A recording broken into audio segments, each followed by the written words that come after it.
Toto je výzva pre 10-ročného Stanka rybára, ktorý momentálne prechádza veľmi ťažkým obdobím.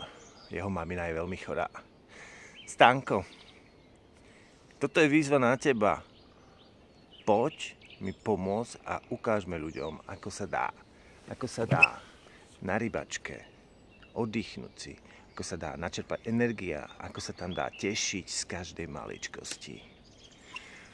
A ukážme nie len deťom, ale aj dospelým, ako sa dá zmeniť tie ťažké veci, ťažké chvíle na radostné, že sa dá tešiť z každej maličkosti.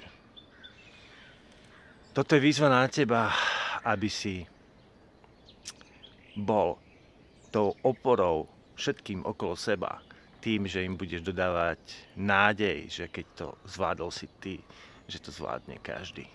Kamoš, ak môžeš, pridaj sa do toho, ale nemusíš. Ale viem, že to zvládneš.